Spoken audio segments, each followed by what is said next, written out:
Yes, ibihe byiza rero nshuti abakunzi b'ibiganiro bica kuri ino YouTube channel mu Rwanda TV. Nizere ko muri aho muri hirya no hino mumeze neza cyane. Tubibutsa gukora subscribe kuri ino channel aho uzajya ugenda ukurikira amakuru agiye atandukanye, ibyegeranyo ndetse n'ibindi bintu biba bigiye bigezweho hirya no hino. Uyu munsi turarebera hamwe amakuru yiriwe azenguruka hirya no hino mu bitangazamakuru, aho ku munsi w'ejo ku itariki 26 Perezida wa Amerika Donald Trump na Vladimir Zelensky wa Ukraine baheruka gushwanira muri White House, bagiranye ibiganiro i Vatican mbere yo kwitabira umuhango wo gushyingurwa kwa Papa Francis. Ibiro bya Perezida wa Amerika White House byavuze ko mu minota 15 bamaze baganira muri Bazilika ya Mutagatifu Petero byagenze neza, ndetse nyuma na Zelensky yahamije ko byagenze neza ku buryo bishobora kuzaba iby'amateka. Nyuma yo kuva i Vatican, Trump yanditse ku rubuga rwa Truth Social ko abona nta mpamvu yari gutuma Uburusiya bugaba ibitero muri Kiev, ndetse bituma atekereza ko Putin atifuzaga ko intambara ihagarara. BBC yanditse ko Uburusiya bwo buherutse kuvuga ko bwemereye Amerika ko bwiteguye kuganira na Ukraine hatabanje gushyirwaho amananiza. Trump na Zelensky baganiriye imbona nkubone nyuma y'uko mu mpera za Gashyantare mu mwaka wa 2025 batonganye, ndetse abari kumwe na Zelensky muri White House bagasohorwa ubutareba inyuma. Ni inkuru rero yagiye ishimisha abantu benshi, aho babonaga ko ibintu wenda byaba byasubiye mu buryo, kuko aba bagabo bombi baheruka guhura mu kwezi kwa mbere k'uyu mwaka, aho ibiganiro bitari byagenze neza. Andi makuru yakomeje kugenda azenguruka, hari inkuru y'umwe mu bayobozi bakora muri CIA. Ni inkuru ivuga ko umwana w'umusore wari ufite imyaka 21 ashobora kuba yararasiwe ku rugamba, aho yarasiwe muri Ukraine yarari gufasha ingabo z'Uburusiya. Ni inkuru rero yagiye yandikwa na BBC, CNN zagiye zibivugaho, aho urwego rwa Leta Zunze Ubumwe za Amerika rushinzwe ubutasi CIA rwatangaje ko umuhungu w'umuyobozi warwo wungirije ushinzwe udushya mu by'ikoranabuhanga Julian Garreina yapfiriye muri Ukraine ubwo yarwaniraga Uburusiya. Umuvugizi w'uru rwego yemeje ko NBC News ko uyu musore ufite imyaka 21 y'amavuko, Michael Alexander Gross, yapfuye mu mwaka wa 2024 kandi ko icyo gihe yari afite uburwayi bwo mu mutwe. Yagize ati CIA ifata urupfu rwa Michael nk'ikibazo bwite kireba umuryango, si cy'umutekano w'igihugu. Umuryango wose wa CIA washenguwe n'igihombo bagize. Uyu Michael yari umunyeshuri muri kaminuza, ava mu ishuri mu mwaka wa 2023 kugira ngo ajye kugira uruhare mu bikorwa byo kurengera ibidukikije n'ubutabazi mu bihugu bitandukanye. Ubwo umusore yavaga muri Amerika yabanje kuba mu Butaliyani akomereza muri Israel, gusa yarahirukanywe mu gihe yagaragazaga ko ashyigikiye Palestina, yimukira muri Turkiya. Ikinyamakuru Stories cyatangaje ko ubwo Michael yari muri Turkiya yatangiye kugaragaza ibimenyetso byo kwanga Amerika, atekereza ko ububasha bw'ibihugu byo mu burengerazuba bw'isi bugiye kurangira, bagasimburwa n'ubw'ibihugu bigize umuryango wa BRICS. Mike yavuye muri Turkiya akomereza muri Georgia, naho arahava ajya mu Burusiya tariki 12 Kanama 2023 nyuma yo kubona visa, aho yashakaga kugira uruhare mu bikorwa byo kurengera ibidukikije ariko akaniga ururimi rw'Ikirusiya. Mu gihe visa ye yari hafi kurangira tariki ya 3 Nzeri, yagaragarije ku mbuga nkoranyambaga ko ashobora kwimukira mu mujyi wa Bratislava muri Slovakia cyangwa se mu mujyi wa Vienne muri Autriche. Ikinyamakuru cyasobanuye ko tariki 5 Nzeri Michael yagaragaye ku rutonde rw'abanyamahanga bagiranye na Minisiteri y'Ingabo z'Uburusiya amasezerano yo kwinjira mu gisirikare cy'iki gihugu. Nyuma yo guhindura aya masezerano, Michael yahinduye izina yitwa Hamza Ali, akomeza gushyira ku mbuga nkoranyambaga ubutumwa bushimira Perezida Vladimir Putin ko ashyigikiye Palestina. Yahawe imyitozo ya gisirikare mu byumweru 2 nyuma yoherezwa mu ngabo zakoreraga mu karere ka Ryazani zaje koherezwa mu ntara ya Donetsk muri Ukraine mu byari mu Kuboza mwaka wa 2023. Tariki ya 4 Mata mwaka wa 2024 umutwe w'ingabo yarimo wagabye ibitero mu gace ka Rozidorivka na Vesel. Uwo munsi yarashwe n'ingabo za Ukraine arapfa nk'uko umuryango we wabyemeje mu itangazo washyize hanze. Umurambo wa Michael wakuwe muri Ukraine woherezwa muri Amerika, yashyinguwe tariki ya 21 Ukuboza 2024. Ukibaza rero ati ni gute iyi nkuru imaze igihe kingana gutya yatangiye kujya hanze, bibaza ati CIA yaba ifite ukuboko muri ino ntambara iri kubera mu Burusiya. Ariko batangaje, ibiro bikuru bya CIA byatangaje ko urupfu rw'uyu musore ari ishu cyangwa ari ikibazo cy'umuryango ku giti cyawo, ntaho gihuriye n'ibibazo bya politiki. Hanyuma rero tukiri mu Burusiya, tukiri kuvuga ku nkuru zijyanye n'Uburusiya. Uburusiya bwisubije agace ka Kursk bukambuye Ukraine. Uburusiya bwisubije umujyi wa Kursk, agace kari ku mupaka wa Ukraine yari yararwaniye inkundura ikagafata mu mpera z'umwaka ushize. Perezida Putin yavuze ko ibitero bya Ukraine byapfubye, ashimira ingabo z'igihugu cye ku gikorwa gikomeye cyo gutsinda abo bahanganye. Ntabwo rero Ukraine iragira icyo itangaza kuva aka gace kasubira mu maboko y'Uburusiya. Gusa muri iki gitondo cyo kuri uyu wa gatandatu, ingabo za Ukraine zari zatangaje ko zikomeje gukorera muri Kursk. Ukraine yari yaragabye ibitero ku ngabo z'Uburusiya ziri muri aka gace muri Kamena, zigafata mu buryo bworoshye. Nicyo gikorwa cya mbere cya gisirikare cyari kinjiye ku butaka bw'Uburusiya kuva intambara ya kabiri y'isi yarangira. Ubwo rero urumva ko Uburusiya bwamaze kwemeza ko aka gace bwagasubiranye. Hari n'indi nkuru nigize kubona mu bindi bitangazamakuru bivuga yuko umuntu wo ku ipete rya generali barabarirwa nko mu bajenerali 10 bamaze kugwa muri ino ntambara y'Uburusiya. Umujenerali rundi rero wuzuza umwanya wa 10 yapfuye agabweho igitero n'ingabo za Ukraine, aho imodoka yari irimo yaje kuba iterwaho ibisasu igashya, nawe agahira mu imodoka, yarahira kongoka nawe ahira. Muri inkuru rero twabonye ku rubuga rwa BBC, inkuru iri no kuri CNN. Inkuru rero ivuga ko Lieutenant General Yaroslav Moskalyk wari mu basirikare bakuru b'Uburusiya yaguye mu gitero cy'igisasu cyatezwe mu modoka ye. Uyu musirikare yishwe kuri uyu wa gatanu tariki 25 Mata 2025. Amashusho yashyizwe hanze agaragaza imodoka yari arimo ishya igakongoka.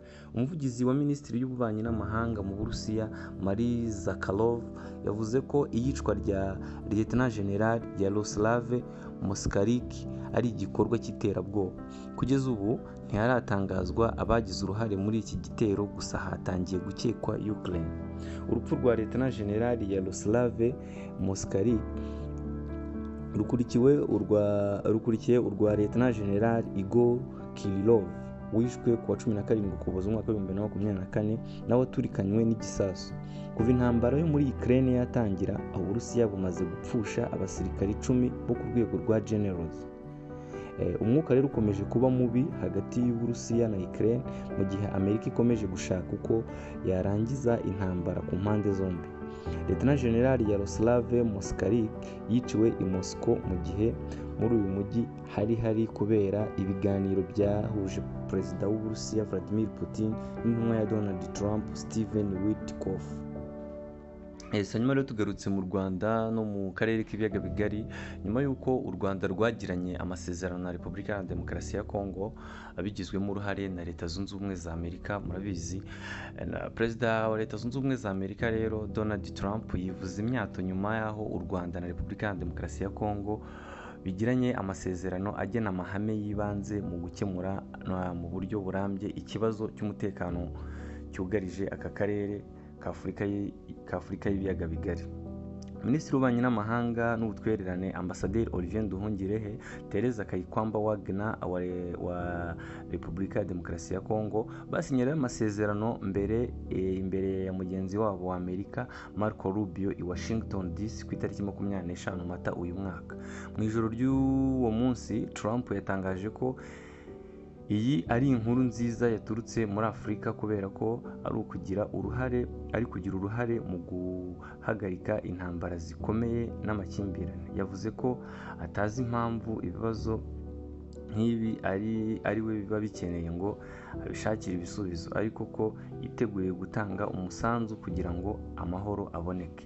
Yagize ati, inkuru nziza iturutse muri Afurika, aho nanone ndi kugira uruhare mu guhagarika intambara zikomeye n'amakimbirane. Ntabwo nzi impamvu ibibazo byinshi byanjeho hamwe n'ubutegetsi bwanjye, ariko twakoze akazi gakomeye kugira ngo tubikemure cyangwa tubishyire mu cyerekezo cy'amahoro. Amasezerano rero y'u Rwanda na Repubulika ya Demokarasi ya Kongo bagiranye arimo ingingo isaba buri gihugu kubaha ubwigenge, ubusugire bw'ubutaka n'imiyoborere bya buri ruhande. Impande zombi kandi zemeranije ko guharura inzira igana ku gukemura amakimbirane mu mahoro binyuze muri diplomasi. Impande zombi zemeranije ko zifite ibibangamiye umutekano wazo ku mipaka, zumvikana ko zizabikemura mu buryo bwubahiriza ubwigenge n'ubusugire. Zemeranije ko amahoro n'umutekano mu karere ari ngombwa kugira ngo ubucuruzi ndetse n'ubufatanye bigire imbaraga.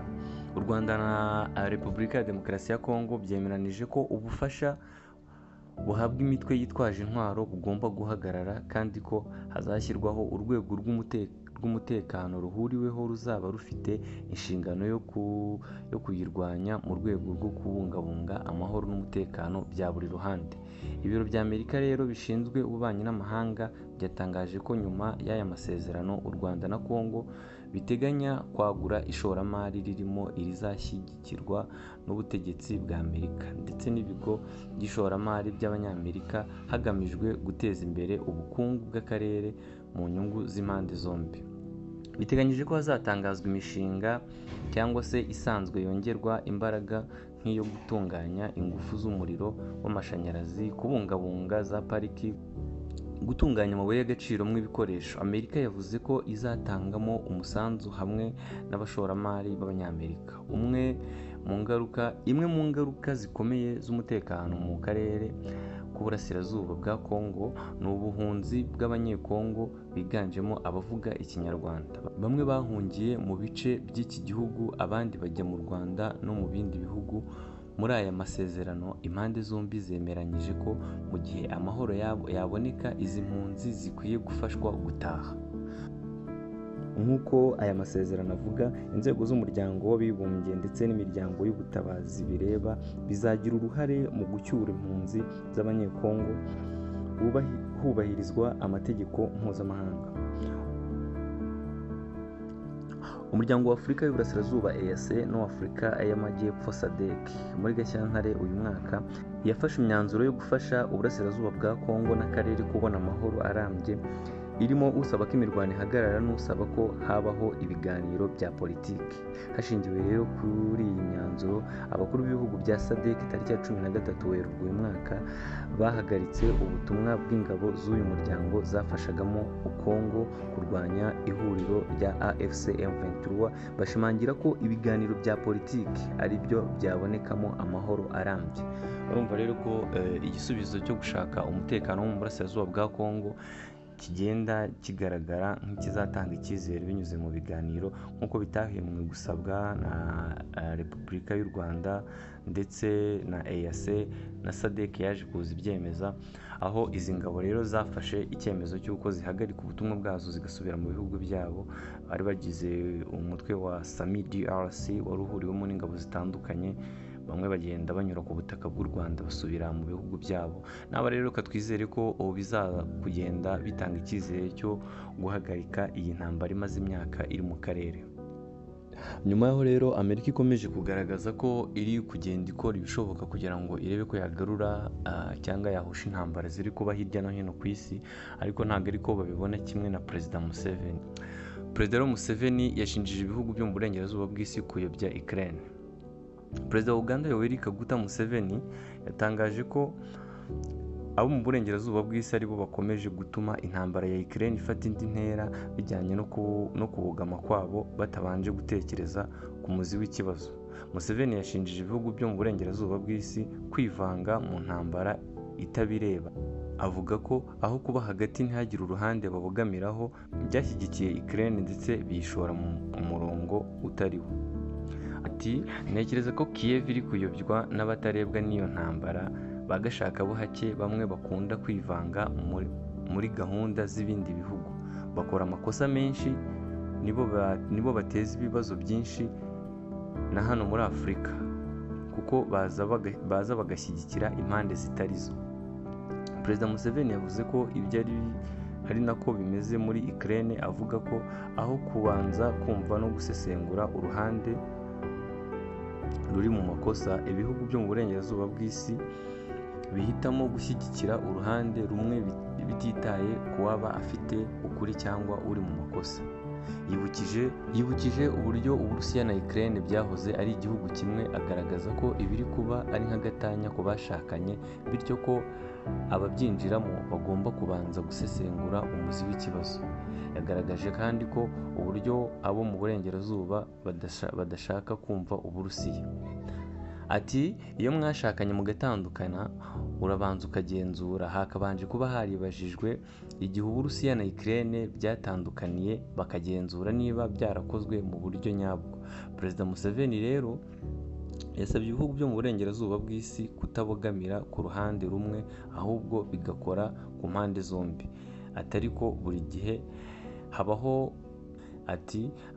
gihe bahora babogamiye ku ruhande rutari rwo. Ni ayo makuru rero yakomeje kugenda anyura hirya no hino mu bitangazamakuru bigiye bitandukanye. Reka twizere ko muri hose mumeze neza. Basaba gukomeza gukora subscribe kuri YouTube channel yo mu Rwanda TV, no gukomeza gukurikira ibiganiro bitandukanye bigenda bihanyura, byaba amakuru ya update, byaba documentaire n'ibindi biganiro byose. Mukomeze mugire ibihe byiza. Ciao.